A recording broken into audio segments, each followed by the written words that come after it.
Everyone. Welcome to Hebraic Awakening. We are going to discuss the timeline of Hamashiach's death, burial, and resurrection. We have been stepping out the vital events that has been leading us up to this very moment. Now, we're not going to argue over when the day of Passover is.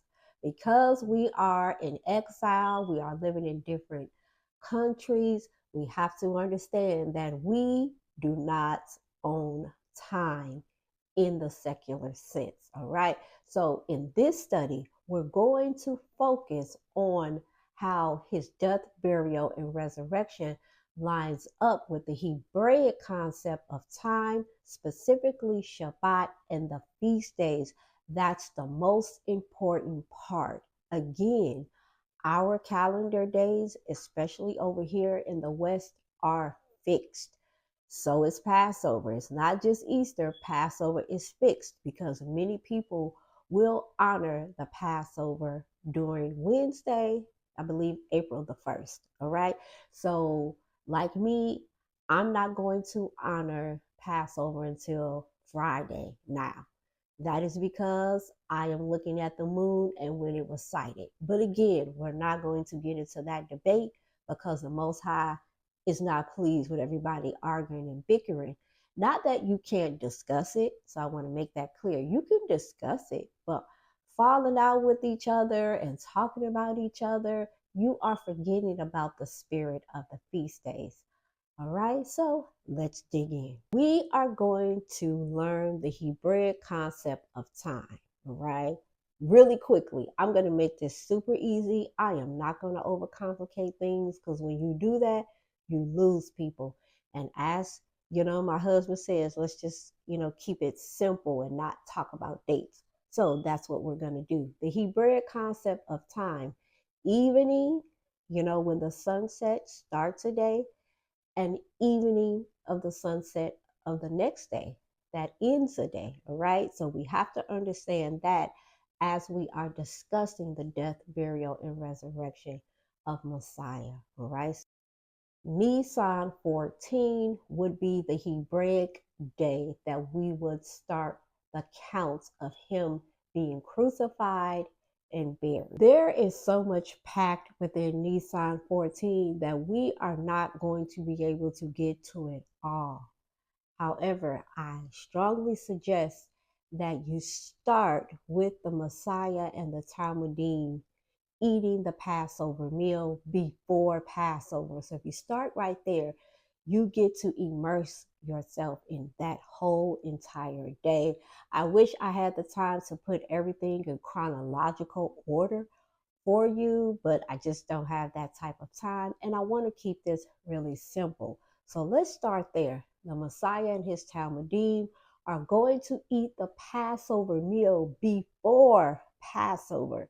All right. He has to teach them the most important parts of Torah right before he is crucified. And he has to let them know that he is going to become the Passover lamb, even though they are not fully getting his points. All right. So we know that Yehuda or Judas has made the betrayal agreement. So he himself knows this. So he has to get the ball rolling because it's time. So we see that in this day, he washes the Talmudim feet, preparing them, all right, for the journey ahead. Remember, he was anointed by Miriam and she anointed his feet. And so now he is washing and in a way anointing the disciples for the journey ahead, even though they don't quite understand what's going on. So right off the top of my head, we know we have Peter, he's going to deny it. The Messiah is going to foretell that. But the most important points that the Messiah is teaching them is that Torah is love, right? He's telling them that the helper is going to come. He's going to give the spirit of wisdom and guidance to them, all right, to empower them after he is gone. He is encouraging them that Torah is bringing peace to them. Now, we must understand that peace is not the absence always of chaos. Chaos is going to come your way. But with shalom, you have the authority to destroy chaos. Why? Because you understand the instructions of Torah. And he wants them to understand that. He did not give a new commandment to love. That commandment was there from the beginning. We all know the Shema, to love Yahweh with all of our heart, soul, might, and strength, and to love your neighbor as yourself is the focus. All right. So we need to focus on how to love Yahweh and how to love man. But we see that when we study the 10 commandments, 5 of them teaches you how to love Yahweh, and 5 of them teaches you how to love your neighbor. All the Messiah is doing is helping the disciples or the Talmudim to understand the 10 commandments. If you understand the 10 commandments, then you understand Torah. Now, as we move along, we see that Yehuda shows up with all of the people, and Shimon, or Kiefer, as we call him in the Hebrew, Kiefer cuts off the man's ear. It's about to go down. And you see how Kiefer, he cuts off the man's ear, but then he denies the Mashiach, right? Uh, as we get into the night. And, that right there should tell us that, this journey is not what we think it is. We get all hyped up when we first come into faith. We are on fire. But as trials and tribulations come, we will have mishaps where we will be in doubt. We will close our mouths when we should speak up, and so forth. So let Peter or Kiefer be a comfort to you that this is a journey, because we know Kiefer redeemed himself. He didn't stay at denying the Hamashiach, right? He became one of the most beloved apostles of our time. Now remember, we are in Nisan 14, but the evening of, before the day. I know that's confusing when you don't know, but those of us that understand the Shabbat, or the beginning of a day, we understand, right? That the Shabbat, once Tuesday evening happens, on the Gregorian calendar, we have moved into Nisan 14. So this stuff is taking place in the evening. And it has to take place all night long, from evening sunset all night long. These events are taking place. They come to get Mashiach. They bring charges or accusations against him. He is taken to the court and he is charged. Now let's understand Messiah being put up on the stake. Christians call it a cross. We in the Hebrew faith, we call it the tree. All right. So we know, according to Deuteronomy 21, verse 23, that anyone that is accused of a crime and has to be hung on a tree for execution is cursed. So in Hebraic faith, you do not see us walk around with what Christians call the cross, right? Because that means that he is cursed. Like, you see people, they not only wear the cross, but they wear him on the cross. And I'm like, we frown upon that because we believe he is resurrected. And I could also teach how the cross coincides with our Hebrew letter Tav. That means a mark or a sign, all right? It also means covenant, but I'm not going to do that, but I could. However, I choose not to wear a cross. I choose to wear a menorah sometimes. It's left on the tree, all right? And people are mocking him. The leaders are mocking him. He is thirsty. We understand all of those dynamics that is happening. Now, this would have been around 3 p.m., right? Going into that Nisan 14 at 3 p.m. The same time that the lambs were being slaughtered because we're getting ready for the Passover meal. Remember, he took it before. So we're getting ready for the Passover meal, and they have to hurry up and get this thing over with because it is a Shabbat, right? Passover is a Shabbat. See that Messiah gives up the spirit between those hours, right as they were slaying the Passover lamb. Now, right at that moment, we see the earthquake. We can't leave that out because the earthquake opened up graves, and we'll get to that in a minute. Now we see Joseph, he is getting the body, they are preparing it for burial. Remember Miriam anointing Messiah, preparing him for burial.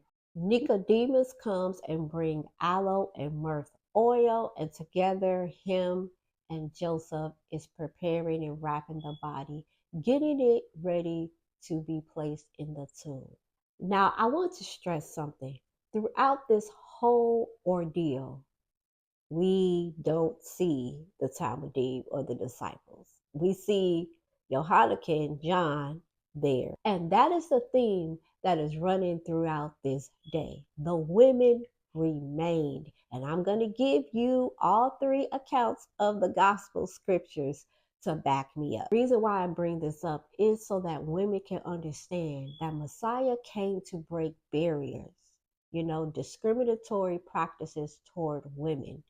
And he really highlights it during his death, all right? And the women, they are there to add as another witness to him being laid in the tomb. Then we see that the women rested. They are not just recording the women just to be recording it. We know that everything that is recorded is significant. It's very significant, the power of the woman to be able to be a witness to the Mashiach's death and to be a witness to his resurrection and to be the first ones who tell of his resurrection. So the women rested because we have entered into Nisan 15, or the Shabbat. They placed security at the tomb, and we can speculate as to why. Maybe they thought a mob of his believers were going to come and try to get him out of the tomb to fake a resurrection. Maybe they really thought that he was a supernatural king that had the power to resurrect. But nevertheless, they placed the guards at the tomb and they sealed that tomb. Now, as we go into Nisan 16, we have to remember that it's a Shabbat. So he's in the ground Thursday evening to Friday evening. He's in the ground Friday evening to Saturday evening, which ends the Shabbat. So there is a ceremonial practice as we end Shabbat, and he resurrects, and the women see him. The women come and visit the tomb. What they find is that the stone is rolled away. So they asking the guards, "You've been standing here. Why is the stone rolled away?" Right? So we understand that whole story. But they were the first to witness that he was not inside of the tomb. And then he appears to the women, all right? And he instructs them to go and tell. So we can take that they were the first preachers of the resurrection of Hamashiach. So let's understand Feast of Unleavened Bread, because we have the Passover. And as soon as we take the Passover meal, we go right into the Feast of Unleavened Bread. So we have him in the ground during the Feast of Unleavened Bread. We have to remember that. We move into the resurrection, which will be first fruits, right? So let's go back to that earthquake. That earthquake opened up the graves, and Messiah shows himself after the resurrection, showing the Most High that he is the first fruit, and he gives first fruits by the people coming up out of the grave, a resurrection and a form of a first fruit offering. Another fact about the Feast of Unleavened Bread is that during Egypt, the people were being led out of Egypt, crossing the Sea of Reeds or the Red Sea.